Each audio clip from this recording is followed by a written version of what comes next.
Barakah membawakan pengembaraan berkisahkan secara para nabi dan rasul dalam rancangan Jejak Rasul. Selamat menonton.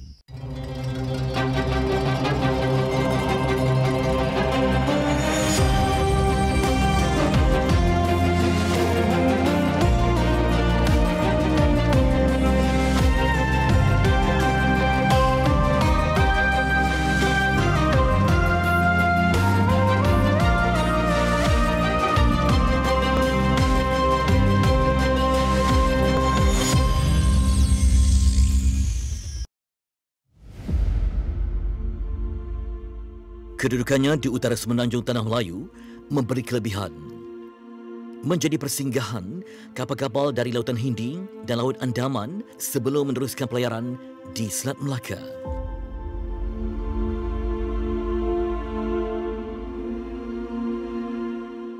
Kedah terletak di tengah haluan perdagangan yang menghubungkan tamadun Arab, India dan China.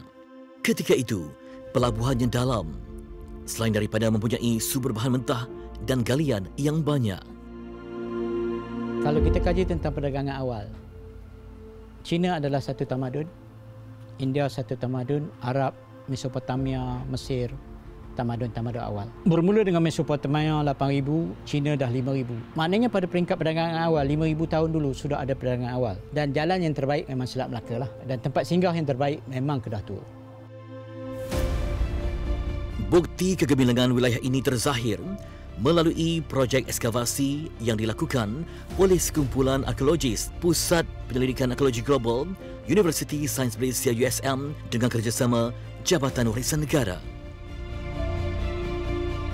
Kajian menemukan bukti kukuh tentang kewujudan tamadun prasejarah di sini yang menguasai pengetahuan asas hingga mampu menghasilkan bahan industri berskala besar. Penemuan artifak di tapak Kompleks Ekologi Sungai Batu telah membawa kepada pentarikhan sejauh 788 tahun sebelum Masihi. Negara luar sebenarnya memanggil Kedah Tua dengan maksud pelabuhan besi. Contoh Kataha, bahasa serantau untuk Asia Tenggara, sejak abad pertama masih memanggil kita Kedah Tua Kataha. Kataha maksudnya mangkuk besi. Ya, kita jumpa sos ini. Dan mangkuk besi ini bila kita baca lagi lebih detail dikatakan sebagai sumber besi dunia. Ya, sumber besi. Kerana itu dipanggilkan simbolik mangkuk besi Kataha. Kita cek India, Kataram Kadaram. Maknanya biji hitam, biji besi. Ya. Kita cek Chia-Chia China, pelabuhan besi. Ya. Europe Kuida, juga pelabuhan besi. Arab Kalah, besi. Kedah Tua pada zaman keagungannya ialah pusat peleburan biji besi terulung di Asia Tenggara, lengkap dengan kemudahan pelabuhan dan perdagangan. Besi dari Kedah dibawa jauh ke tanah Arab dan benua Eropah. India Selatan memang mengimport besi direct daripada Kedah Tua. Kadaram, dia bukan saja dijadikan pedang India dan kereta kuda India, direkodkan. Ya. Malah dijadikan pusat pengumpulan biji besi sebelum dibawa ke Arab, ke Turki, ke Eropah. Tapi semua dari kita. Dan ini memang ada rekod. Begitu banyaklah di peringkat Arab. Ya. Bahawa besi Kedah Tua ini menyumbang kepada industri dan kehidupan. Dan kita kena ingat, di zaman awal kerajaan-kerajaan yang ada, semua hidup di atas peperangan. Peperangan memerlukan besi, pedang dan sebagainya. So kerana itu mereka sangat perlukan sos ni. Dan mereka cari sampai ke timur lah. Kerana pengeluaran besi, Kedah Tua disinggahi kapal-kapal Arab dan Parsi yang berulang alik perairannya ke pelabuhan-pelabuhan perdagangan di Champa dan China. Justru tidak sukar untuk mempercayai penduduknya telah pun berurusan dengan pedagang Muslim seawal kurun pertama hijrah lagi.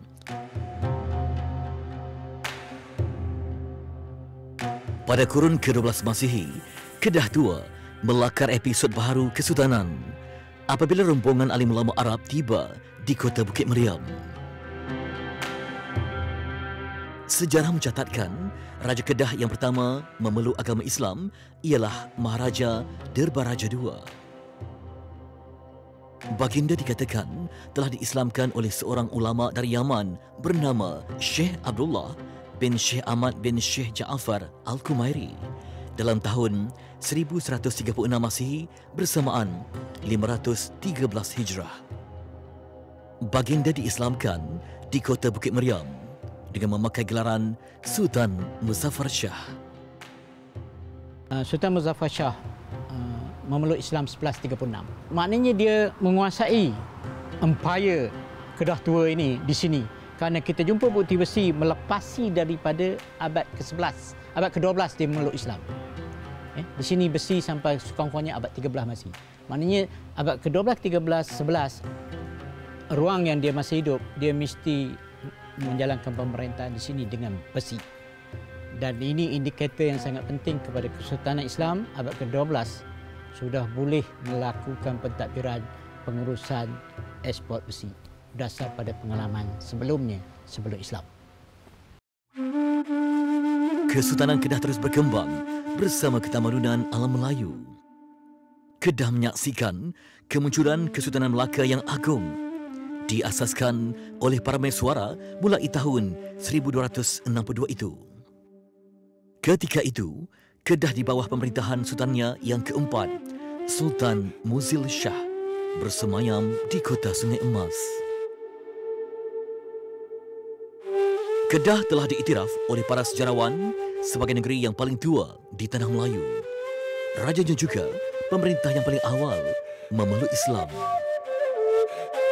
Merupakan Kesultanan Melayu yang bersambung daripada awal kemunculan ataupun daripada awal kemasukan Islam yang dilakukan oleh Maharaja Derbaraja II pada masa itu sampailah kepada sekarang. Dia berterusan dari segi kemasukan Islam dan juga perkembangan Islam yang dilakukan oleh setiap sultan. Pengislaman raja diikuti oleh rakyat jelata, memudahkan usaha alim ulama mendaulatkan Islam di negeri jelapang padi ini.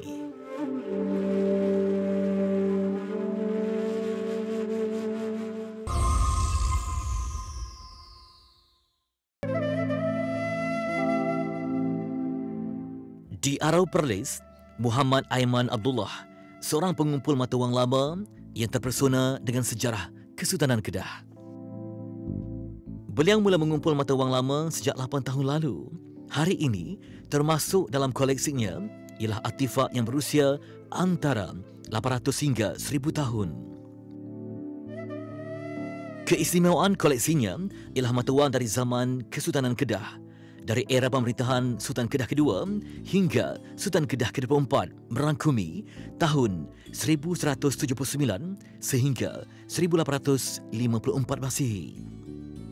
Ia ditempa menggunakan logam emas, perak, tembaga dan timah. Mata wang menjadi sandaran sejarah yang kukuh bagi mengesahkan kewujudan seorang raja atau kerajaan zaman silam. Pada setiap keping, tercetak maklumat berharga bagi seseorang pengkaji sejarah. Selain nama, gelaran dan tahun yang tertera pada mata wang, aksara yang digunakan juga memberi petunjuk tertentu yang amat bermakna bagi peneliti. Mata wang emas ini dicetak oleh Sultan Kedah yang kedua selepas mangkatnya Sultan Muzaffar Shah pertama itu pada tahun 1179 Masihi. Tertera kalimah As-Sultan Al-Adil. Di sebelahnya tercatat nama As-Sultan Al-Adil Muazzam Al-Malikul Zahir.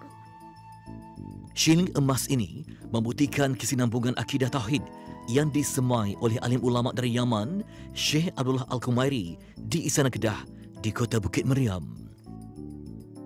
Penemuan ini menunjukkan penggunaan mata wang emas Sriwijaya di Kedah telah digantikan dengan mata wang emas yang baharu.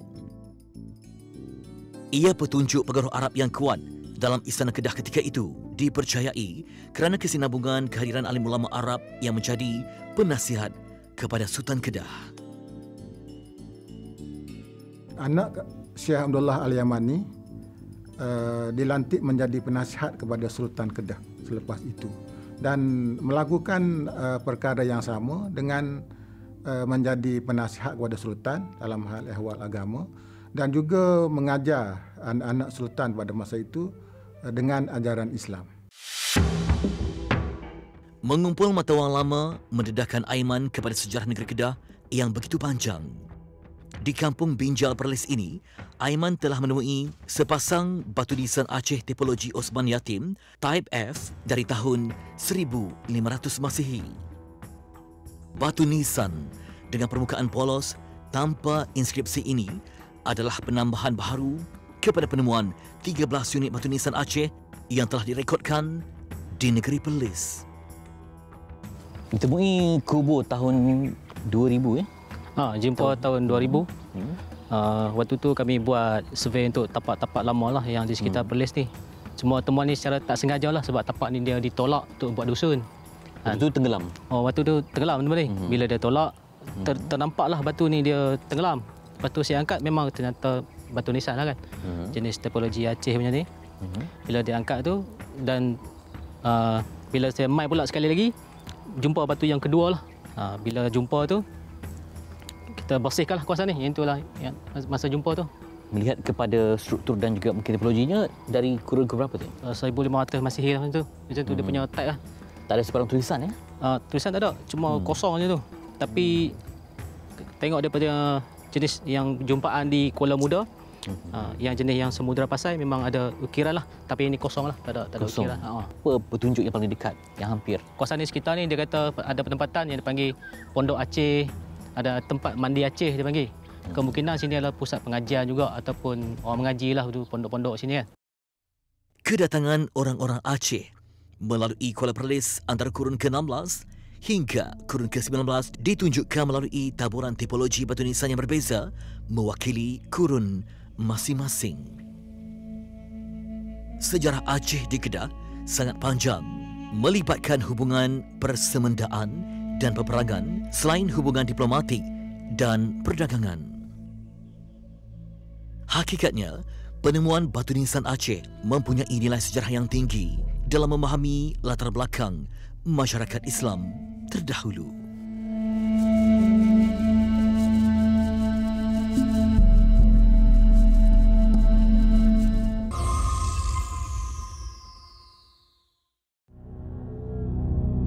Kota Kuala Kedah yang bersejarah. Ia pernah dikenali sebagai Kota Kuala Bahang.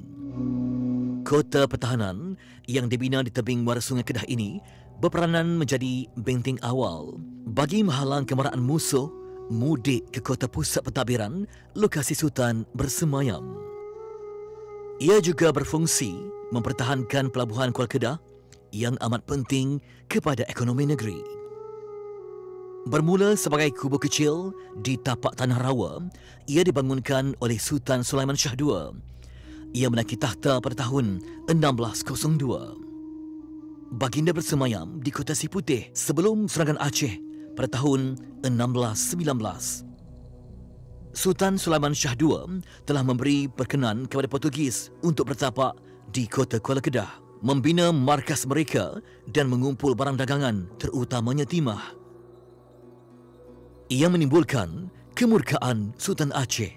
Pada tahun 1619, armada Aceh tiba di perairan Kota Kuala Kedah dan juga Pulau Langkawi. Di Pulau Langkawi, kesemua ladang-ladangnya dimusnahkan bagi menamatkan persaingan Kedah dalam perdagangan rempah itu. Di Kuala Kedah, bala tentera Sultan Iskandar Muda menyerang kotanya dan menghalau Portugis kembali ke Melaka. Seterusnya, mereka mara ke Kota Siputih, ibu negeri Kedah.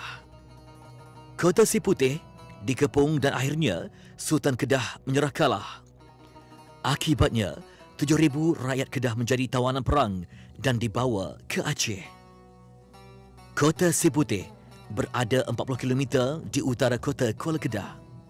Hari ini, ia berada di tengah hijau kuning penanaman padi.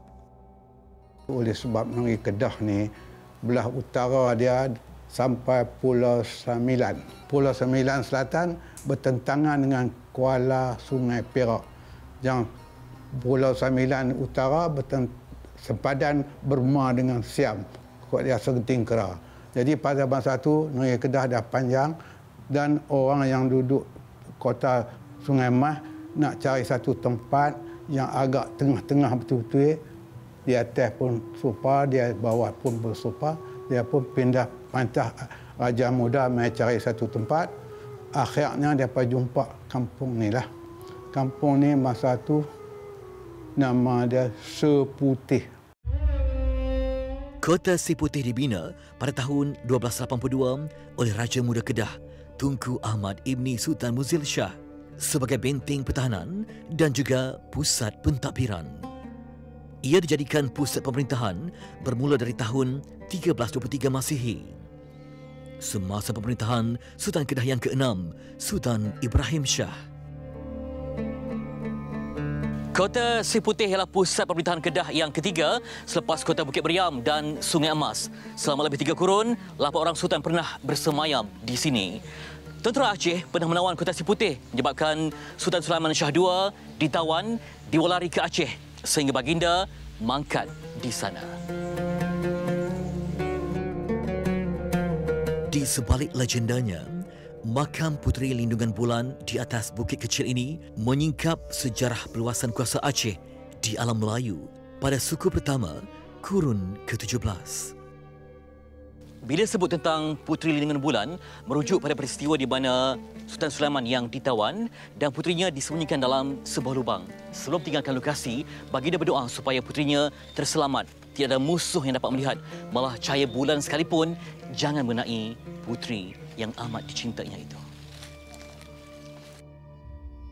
Ini cerita saja. Bila ada pada orang cerita, masa nak tutup habis semua, Sultan berdoa, "Ya Allah, ya Tuhanku, lindungilah tempat aku sembunyi anak aku daripada musuh-musuh apa semua.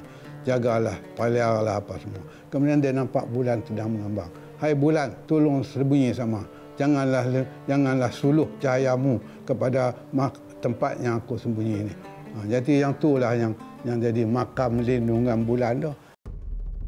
Menurut mitos yang disampaikan sejak beberapa generasi, tindakan Sultan Sulaiman Shah memperdaya Raja Aceh dengan menukar puterinya yang berdarah putih dengan seorang lagi puterinya yang berdarah merah telah mengakibatkan kemurkaan Raja Aceh. Rentetan insiden itulah Kota Seputih telah diserang. Berpandukan rekod sejarah, serangan Aceh pada tahun 1619 itu merupakan serangan yang kedua. Serangan pertama dilakukan oleh Ratu Pasai, puteri Sultan Malikul Zahir pada kurun ke-14. Kedah ketika itu diperintah oleh Sultan Sulaiman pertama yang juga bersemayam di Kota Seputih.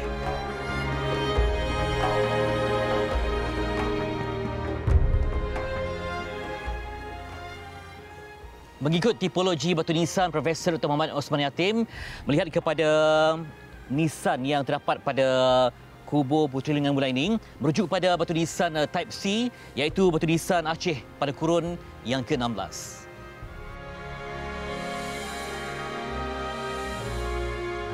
Meneliti rentetan sejarah, 6 tahun sebelum serangan Aceh ke atas Kedah, Johor dan Pahang juga diserang oleh bala tentera Sultan Iskandar Muda Mahkota Alam. Seperti yang berlaku di Kedah, Sultan, kaum kerabat, pembesar dan ribuan rakyatnya juga ditawan dan dibawa ke Aceh.